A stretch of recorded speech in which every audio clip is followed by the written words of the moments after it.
Do you ever find yourself scrolling aimlessly on the internet for hours on end, trying to find self-worth and identity by window shopping and adding items to your cart that you'll probably never end up buying? Well, you can find me doing this any average weeknight. And sometimes you find that thing, that one item you tell yourself, if you just had it, you wouldn't need to buy anything ever again. The high of consumption will last for this one. If I had that strawberry crock, I wouldn't buy anything else for a month, 2 months even. But then you remember you're broke and you're kind of tired of being broke, so you start looking up ways to make money online. And then you remember OnlyFans exists. And you're like, I have a pretty decent body and I have one matching set of lingerie, so I could probably make this work. Lots of people do it. Actually, I'm like really hot. I can make a lot of money. I could get strawberry crock and banana crock. I'd be unstoppable. Well, if you've ever found yourself in a situation like this, watch ahead before you click that sign up button.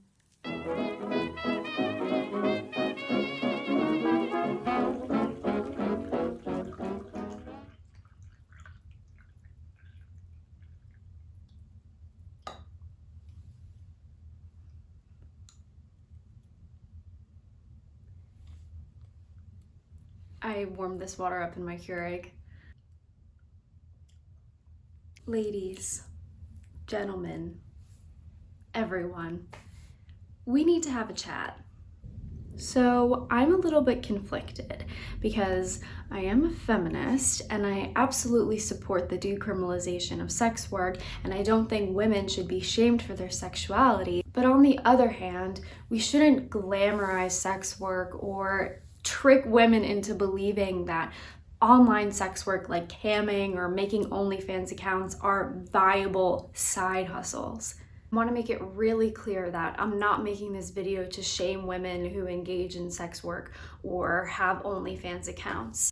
I just want to call attention to the way we discuss online sex work, side hustles, and porn culture, especially among young people and young women. I'd say my biggest issue with, I don't even know if we can call it OnlyFans culture, but the culture of online sex work and pornography is the glamorization of it all. If you've ever spent time on TikTok, you might have seen there's stripper talk and scammer talk, and basically it's these women living these seemingly luxurious lifestyles with cars and lots of stacks of bills and makeup and just these beautiful lifestyles. And usually it'll be like, if you're seeing this video, this is your sign, become a stripper. This is your sign, make an OnlyFans. And usually the comments are filled with so many women and girls commenting things like, oh, I knew it, I'm doing this, or I can't wait until I turn 18. This is the first thing I'm gonna do. And that is so dangerous. It's super misleading, super dangerous, and super predatory for people to go on the internet and show these luxurious lifestyles and trick people into thinking that they got it super effortlessly by just making an OnlyFans account. And I'll get to why I think it's predatory in a bit, but here's a hint. So you'll see a video of, I don't know, a stripper, and she's like, here is me and my Mercedes Benz and my stacks on stacks on stacks and my Louis bag. And so then you have a bunch of women and girls thinking that all you have to do to make money, and a lot of money, enough money to support yourself and also live a lavish, luxurious lifestyle, is make an OnlyFans account, post pictures of your ass online, and that's just not how it works. I don't think I've ever seen an account that glamorizes sex work and also talks about the realities of sex work. It's either one or the other.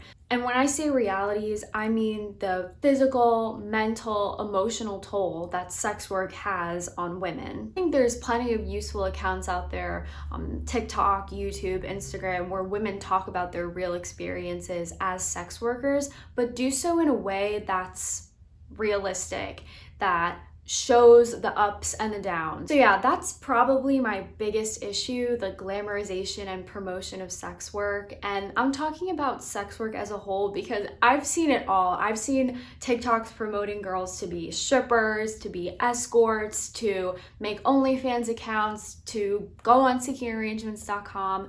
They're all the same. They all promote this facade that it takes minimal effort to make maximum profit, and that's just not true. So now I want to hone in on OnlyFans and why I think it's one of the biggest scams that is being promoted to our generation of women and girls. Let me just start off by saying that making money through OnlyFans is, one, not guaranteed, but if you do make money, it's not easy. Most of the women that I see promoting their OnlyFans accounts and encouraging other people to join already have a sizable follower base.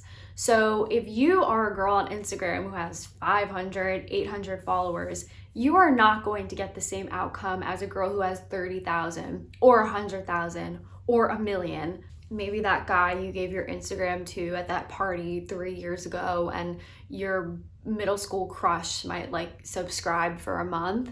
But other than that, it's really hard to make money and a sustainable income through OnlyFans. And I really want to make it clear, I'm not making this video to be condescending and to be like, you're so dumb for believing that you can make money, because I thought that way too. I can't even tell you how much content I've consumed that promotes this kind of lifestyle. And I used to really enjoy watching like stripper get ready with me videos and stripper lifestyle videos because it's fun and interesting. And the idea of being able to profit off of your looks and your personality is really enticing, especially when you're a hot young girl. This idea that you can make a sustainable income, and like I said, not just a sustainable income, but enough money to live a luxurious lifestyle, is a lie. That might be true for some of the top earners on OnlyFans, which is a term I'll get to later. But your average person who's turning to OnlyFans to make money, they need that money to survive. This isn't a means of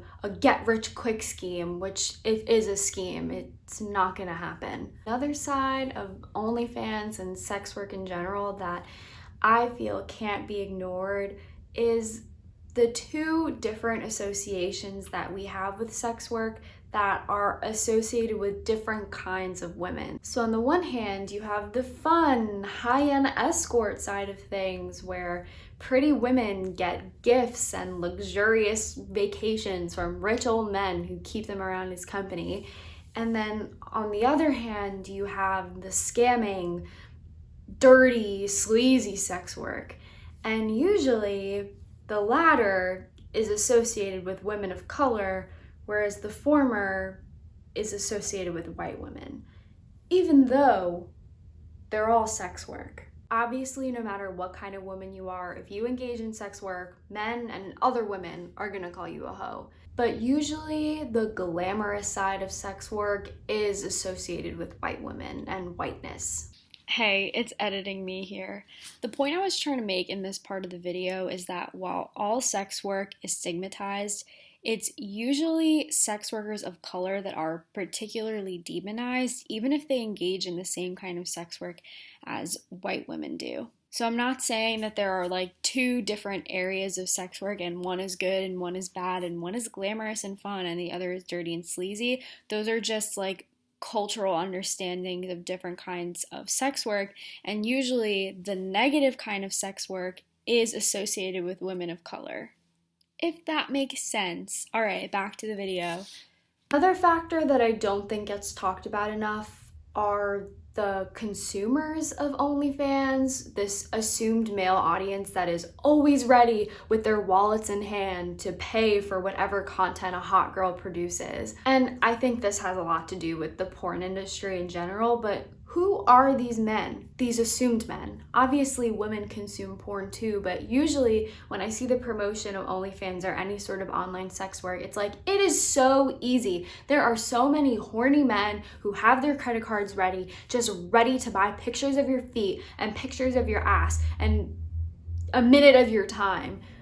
And who are these people? Where do you find them? And why are we normalizing the consumption of porn for men? For a quick second, I was thinking, oh my gosh, I can't say any of these words. I'm not gonna get monetized. I have 10 subscribers. I do get the argument that it's more ethical to buy porn from someone's OnlyFans accounts instead of going on Pornhub or Xvideos and watching something that may or may not have been uploaded with the person's consent or may not include a minor or some sort of assault. And I do think it's great that so many adult entertainers have been able to sort of take control of their own work again by uploading their own projects, editing their own projects, and having a say on what gets to go onto the internet or not. But I still have trouble coming to terms with the idea of so many people having somewhat intimate relationships with performers online. Might not be the same if you subscribe to like Riley Reid's OnlyFans, but to your local slut, as they say. I'm not calling them a slut, that's just, support your local slut. You do have a much more intimate relationship to the person who's producing your porn. And I can see how this would be an issue.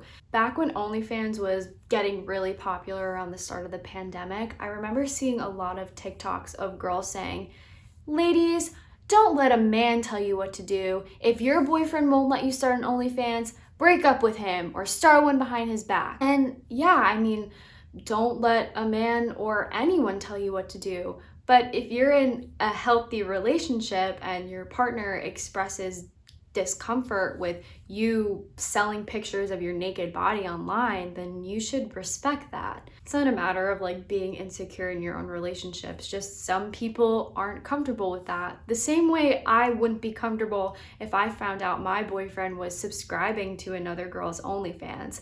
Be like emotional cheating. In my book, every relationship is different, but I really do wonder about the parasocial relationship that's created between OnlyFans producer and consumer, especially on such a small scale level from like that girl you went to high school with who only has like 5 subscribers. You can have a really intimate relationship with that person who's creating your porn.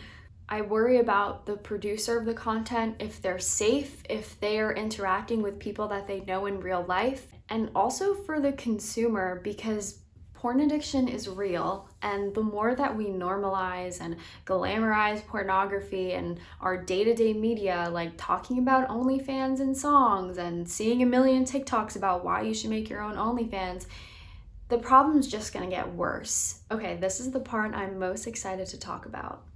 If you've spent some time on the internet and you've interacted with any girl who promotes her OnlyFans who has a sizable follower count, you might have noticed that they encourage other people to make their own accounts. And I immediately thought this was a red flag because I've spent plenty of time on the anti-MLM subreddit to know when to become suspicious. I just can't logistically understand why in a field that is so oversaturated, especially because of the pandemic, why you would want more attractive young women to join OnlyFans and be your competition. Like, I remember even when I worked shitty part-time food service jobs, if someone would come in asking if we were hiring, I would get so defensive. Even though we were desperate for more workers, I'd be like, are they gonna take my hours? Are they gonna be better than me? Am I gonna get fired?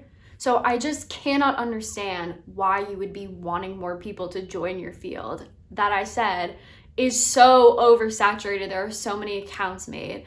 So upon some sleuthing, I learned about the OnlyFans referral program. So the reason why I've seen so many women living in these luxurious LA mansions and promoting their OnlyFans and telling people to make their own is so they can get girls to click the link in their bio and make money off of them. It's exactly like a pyramid scheme. They're getting people to sign up under them so they can make money from them. There are so many similarities between OnlyFans and like your run-of-the-mill pyramid scheme MLM, like the idea of top earners and top 1% and false promises of an easy disposable income. It's all lies. The only difference between those pyramid schemes and OnlyFans is you can leave LuLaRoe and start your life over and get a new job, but there are real social ramifications for women who start OnlyFans. I've seen too many articles over the pandemic of people with real jobs who decided to make OnlyFans accounts only to get fired by their real job once their OnlyFans accounts were discovered. Like nurses and teachers and people who went the traditional route of school and job who still couldn't make enough money that they resorted to making an OnlyFans account. Wow, OnlyFans really highlights so many issues with our culture and society. Like, that is the American dream. Working really hard to get a job that requires a lot of time and effort to then side hustle because the grind never stops. And this disproportionately affects women. Like, there are plenty of men who have OnlyFans accounts too, but most of the time, the side hustles that are promoted to men are like investing and Forex, whereas women are like, sell pictures of your tits online. Do you see the difference? One last point I'd like to make before I sign off is that if you're a woman and you think sexual liberation is the best route for you, then by all means, do it. If you feel empowered by making an OnlyFans account, by becoming an adult entertainer, then you should do it.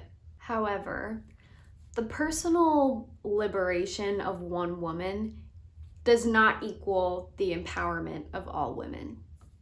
Gail Dine said that, or something like that. So basically, just because one woman thinks it's super empowering to do sex work, that doesn't mean every woman feels that way, and it definitely doesn't further women's causes. In sex work, although it's super glamorized on one end of the spectrum, it's also extremely stigmatized on the other. And women who engage in sex work are in so much more danger than women who don't. And I'm not just talking about like you can get fired from your job, or it'll be hard to find a partner, or people won't want to be your friends anymore. I'm talking like life or death. I'm talking about getting internet stalkers. I'm talking about getting your house swatted. I'm talking about getting assaulted or killed. So yeah, this was my video. If you watched all the way to the end, thank you so much. I want to make more videos like this in the future. Again, I want to say this video is not to shame any women who engage in sex work or have OnlyFans accounts. I truly wish the best for them. I hope that they can make money. I hope that they can survive. I hope that they can have a good income and a sustainable income. I just don't think we should be telling 16-year-olds on TikTok that doing online sex work is a viable option for them. Because that's what I thought when I was 16, that like, if times are tough, which they always are if you're not rich, then this will be a fun side hustle for me. And it's not. And it won't ever be. So thanks for watching. Cheers. And hit that subscribe button if you liked listening to me talk and what I had to say. Bye.